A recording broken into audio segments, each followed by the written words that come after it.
ഇപ്പം ഈ പറയുന്ന യാക്കോബ എന്ന് വിശേഷിപ്പിക്കുന്ന വിഘടിത വിഭാഗം ത്തോട് ചോദിക്കാനുള്ള ഒറ്റ ചോദ്യമേ ഉള്ളൂ. ഏതൊരു മത്സരമായിക്കോട്ടെ, ഓട്ട മത്സരമായിക്കോട്ടെ, അല്ലെങ്കിൽ വള്ളം തുഴയുന്നതായിക്കോട്ടെ, ഏതൊരു മത്സരവും ഇത് ട്രാക്കിലൂടെയാണ് ഓടേണ്ടത് അല്ലെ മത്സരിക്കേണ്ടത്. ട്രാക്കിന് പുറത്ത് ഔട്ട് ഓഫ് ട്രാക്കിൽ ഓടി വന്നു കഴിഞ്ഞാൽ ആരെങ്കിലും സമ്മാനം കൊടുക്കൂ. ഇവർ ചെയ്തതെന്ന് പറയുന്നത് 70കളിൽ വിഘടിച്ചു പോയി 74 പെരുമ്പള്ളി തിരുമേനിയും അല്ലെന്നുണ്ടെങ്കിൽ CM തോമസ് അച്ഛൻ, ദിവന്യാസ്യോസ് തിരുമേനിയൊക്കെ പട്ടം മേടിച്ച് വന്നു എന്ന് പറയുന്നത് കംപ്ലീറ്റ്ലി ഔട്ട് ഓഫ് ട്രാക്കിൽ ഓടുകയായിരുന്നു. അതിനുശേഷം 2002 ഇപ്പോഴത്തെ ഈ യാക്കോബായ സഭ എന്ന സഭ സൃഷ്ടിച്ചതും തീർച്ചയായിട്ടും ഔട്ട് ഓഫ് ട്രാക്കിലൂടെയാണ് ഓടുന്നത്. ഔട്ട് ഓഫ് ട്രാക്കിലൂടെ ഓടി വരുന്ന ഒരു മത്സരാർത്ഥിക്ക് എങ്ങനെ ആ മത്സരത്തിൽ പങ്കെടുത്തു എന്ന് പറയാനൊക്കും.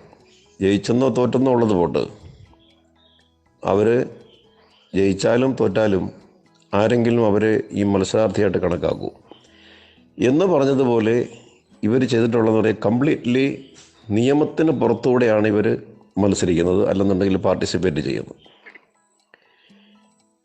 2 മെത്രാച്ചന്മാർ അന്ന് അവിടെ പോയി പട്ടമേറ്റു വന്നു. മലങ്കര സഭയിൽ അന്ന് വരെ ഉണ്ടായിരുന്ന ഏതെങ്കിലും നടപടിക്രമങ്ങൾ പാലിച്ചാണോ അവർ പട്ടമേറ്റു വന്നത്? അല്ല. അവർ കാതോലിക്കായെ വാഴിച്ചത് പട്ടമേറ്റു വന്നാണോ? അല്ല. ഇവർ ആദ്യം ഒരു ഭരണഘടന ഉണ്ടാക്കി, അത് കരിങ്ങാച്ചിറ വെച്ച് നടത്തിയ ഭരണഘടന സൃഷ്ടിക്കുകയും അതൊരു അസോസിയേഷൻ കൂടിയത് നിയമാനുസൃതമായിരുന്നു? അല്ല. അവർ 2002 ജൂൺ 20 പരുമല നടത്തിയ ഔദ്യോഗിക മലങ്കര അസോസിയേഷന്, അതായത് സുപ്രീം കോടതിയുടെ നിരീക്ഷണത്തിൽ നടത്തിയ മലങ്കര അസോസിയേഷന് പാരലായിട്ട് പുത്തൻകുരിശിൽ കുഞ്ഞുകുട്ടി ആപാലവൃദ്ധം കൂടിയൊരു യോഗം നടത്തിയത് ഔട്ട് ഓഫ് ട്രാക്കിലൂടെ ഓടി വരികയല്ലായിരുന്നു. അതിനെയൊക്കെ എങ്ങനെ ഒരു അസോസിയേഷനായിട്ട് കണക്കാക്കാനൊക്കും? അത് കഴിഞ്ഞിട്ട് തോമസ് പ്രഥമൻ പോയി ബസേലിയോസ് തോമസ് പ്രഥമനായിട്ട് വന്നു. അതും ഔട്ട് ഓഫ് ട്രാക്കിലൂടെ ഓടിയാണ് ആ സ്ഥാനത്ത് വന്നത്. ഇപ്പോൾ വിൽപ്പത്രത്തിൻ്റെ മറവിലൂടെ ഗിയോറിയോസ് തിരുമേനി, ജോസഫ് മാർ ഗിയോറിയോസ് മഫ്രിയാനായിട്ടോ അല്ലെന്നുണ്ടെങ്കിൽ കാതോലിക്കായിട്ടോ എന്തോ ആയിക്കോട്ടെ വന്നത് ഏതെങ്കിലും അസോസിയേഷൻ്റെ പിൻബലത്തിലാണോ? തിരഞ്ഞെടുപ്പിലൂടെയാണോ? മലങ്കര സഭയിലുള്ള ഏതെങ്കിലും നടപടിക്രമങ്ങൾ പാലിച്ചിട്ടാണോ വന്നത്? പിന്നെ ഇതൊക്കെ വാട്സപ്പ് ഗ്രൂപ്പിൽ വന്നിട്ട് പറയാമെന്നും സോഷ്യൽ മീഡിയയിൽ വർണ്ണിക്കാമെന്നും, അല്ലെങ്കിൽ നമ്മുടെ കൂട്ടന്മാരായിട്ടുള്ള വിശ്വാസികളായിട്ടുള്ളവരെ കൂടെ നിൽക്കുന്നവരെ തൃപ്തിപ്പെടുത്താമെന്നുള്ളതല്ലാതെ ഔദ്യോഗികമായിട്ട് ഒരു നിയമപരമായിട്ട് സ്ഥാപിച്ചെടുക്കാൻ ബുദ്ധിമുട്ട് തന്നെയാണ്. അതിനൊക്കെ നമ്മൾ എന്തിന് തർക്കിക്കണം, നമ്മളെന്തിന് ഇതിനോട് വാദിക്കണം എന്നാണ് ഞാൻ ചോദിക്കുന്നത്. ഇതൊക്കെ ഔട്ട് ഓഫ് ട്രാക്കിലൂടെ ഓടി വന്ന ഒരാളിന്, ആ ഒരു മത്സരാർത്ഥിയെ അല്ല അവരെ പിന്നെ എന്തിന് കൺസിഡർ ചെയ്യണമെന്നുള്ളതാണ് നമ്മൾ ചിന്തിക്കേണ്ടത്. ഏറ്റവും വലിയൊരു പൊട്ടത്തരമാണ് ഈ അന്ത്യോക്യൻ സഭയുടെ സ്വാധീനം മലങ്കര സഭയിൽ ഉണ്ടായിരുന്നു എന്നുള്ളത്. അന്ത്യോക്യൻ സഭയുടെ സ്വാധീനം ഉണ്ടാകുന്നത് 1665 മുതൽ മാത്രമാണ്. അബ്ദുൽ ജലീൽ ഗിയോറിയോസ് ബാബ ഇവിടെ വരുമ്പോൾ മാത്രമാണ്. അതിനു മുൻപൊന്നും നമ്മളും അന്ത്യോക്യമായിട്ട് ബന്ധവുമില്ല. ഈ പറഞ്ഞു വരുന്നവരാരും നമ്മുടെ കൂട്ടത്തിലുള്ള നല്ലൊരു ശതമാനം ആൾക്കാർക്കും അറിയില്ല. ഈ സുറിയാനി എന്ന് പറയുന്നത് 2 വിഭാഗമാണെന്ന്. ഇത് പാശ്ചാത്യ സുറിയാനിയും പൗരസ്ത്യ സുറിയാനിയെക്കുറിച്ചും നമ്മളിലുള്ളവർക്ക് തന്നെ പല ആൾക്കാർക്കും അറിയത്തില്ല. പാശ്ചാത്യ സുറിയാനി ഇവിടെ വരുന്നത് തന്നെ 1665 ശേഷമാണ്.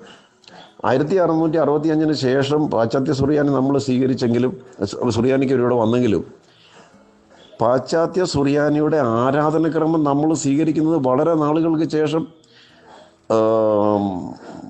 പുത്തങ്കാവ് പടിയോലയോട് കൂടിയാണ്. അതുപോലെ തന്നെ എന്താണ് കണ്ടനാട് പടിയോല? കണ്ടനാട് ഗ്രന്ഥാവലിയിൽ അവർ പ്രത്യേകം പറയുന്നുണ്ട്, യാക്കോബായ ആരാധന ക്രമത്തെക്കുറിച്ച് പറയുന്നുണ്ട്. നമ്മുടെ ഇവിടെ നിലനിന്നിരുന്നത് പൗരസ്ത്യ സുറിയാനി സഭയുടെ ഒരു വിശ്വാസവും ആരാധനാ രീതികളുമാണെന്ന് നമ്മളിലുള്ളവർക്ക് പോലും പലർക്കും അറിയില്ല. ഇവിടെ പഴയകാല പള്ളികളിലുള്ള ലിഖിതങ്ങൾ എല്ലാം തന്നെ പൗരസ്ത്യ സുറിയാനിയിലാണ്. ആദിമകാലത്ത് എവിടെയെങ്കിലും ഒരു ഒരു ഒരു കല്ലേലോ അല്ലെങ്കിൽ ഒരു അറിയപ്പെടുന്ന ഒരു ഫലകം പാശ്ചാത്യ സുറിയാനിയിലുണ്ടോ? ഇവിടെ ഉപയോഗിച്ചിരുന്ന ഭാഷ സുറിയാനി ഭാഷയെന്ന് പറയുന്ന പൗരസ്ത്യ ഭാഷയാണ്. സുറിയാനി എന്ന് പറഞ്ഞു കഴിഞ്ഞാൽ ഇത് രണ്ട് വിഭാഗമാണെന്നുള്ള പല ആൾക്കാർക്കും ഇത് അറിയത്തില്ല. ഇവിടെ തന്നെ ഈ നമ്മുടെ സാറാനൈറ്റ് എന്ന് പറയുന്ന അവർ സമർത്ഥിച്ച് പറയുന്നുണ്ട്, 325 ഇവിടെ കനാനായി തോമ വന്നു. കനാനായി തോമ വന്ന അവരോട് ഞാൻ അതിന് മറുപടിയായിട്ട് ചോദിച്ചത്, കനാനായി തോമ ഇവിടെ വന്നു എന്നുള്ളതിന് എന്ത് തെളിവാണുള്ളത്? ഒരു തെളിവില്ല. അത് അന്ത്യോക്യയിൽ നിന്ന് വന്നതിന് ഒട്ടും തെളിവില്ല. പാശ്ചാത്യ സുറിയാനിക്കാർ ഇവിടെ ആദ്യമായിട്ട് വരുന്നത് 1665 ശേഷമാണ്. ഇവർ പറഞ്ഞു വരുന്നത് പറഞ്ഞാൽ കർത്താവിന് ശേഷം ഉടനെ തന്നെ ഇവിടെ പാശ്ചാത്യ സുറിയാനി ബർത്തോമസ്ലിഹായെ പോലും പറഞ്ഞു വിട്ടത് അന്ത്യോക്യൻ പാത്രീസ് എന്നാണെന്നുള്ള രീതിയിലാണ് ഇവർ പറഞ്ഞു വരുന്നത്. അതൊക്കെ അറിവില്ലായ്മ എന്നുള്ളതല്ലാതെ നമുക്കതിനെക്കുറിച്ചൊന്നും പറയാനൊക്കത്തില്ല. അതുപോലെ നമ്മുടെ ആൾക്കാരെ നമ്മൾ നല്ലവണ്ണം ഇത് എഡ്യൂക്കേറ്റ് ചെയ്യേണ്ടതായിട്ടുണ്ട്. ഈ പൊട്ടത്തരം നമ്മുടെ ആൾക്കാർക്ക് തിരിച്ചറിയാത്തതുകൊണ്ടാണ് അവർ വീണ്ടും നമ്മളോട് ചോദിക്കുന്നത്, അന്ത്യോക്യ പാത്രീസ് അല്ലേ അങ്ങനെ ചെയ്തത്? അന്ത്യോക്യ പാത്രീസ് അല്ലേ കനാനിതോമായി വിട്ടത്? അവരുടെ വിശ്വാസമല്ലേ നമ്മുടെ ഇരിക്കുന്നത്? അവരുടെ ആരാധനക്രമമല്ലേ നമ്മുടെ ഇരിക്കുന്നത് എന്ന് ചോദിക്കുന്നതിൻ്റെ കാരണം അതാണ്. ബ്രിട്ടീഷുകാരിവിടെ വന്നതുപോലെ നമ്മൾ പട്ടത്വത്തിന് വേണ്ടിയിട്ട് അവരെ ആശ്രയിച്ചതാണെന്നുള്ള സത്യാവസ്ഥ നമ്മൾ തന്നെയുള്ള പല ആൾക്കാർക്കും അറിയത്തില്ല. അതാണ് നമുക്ക് പറ്റിയിട്ടുള്ള ഏറ്റവും വലിയ അപജയം എന്ന് പറയുന്നത്.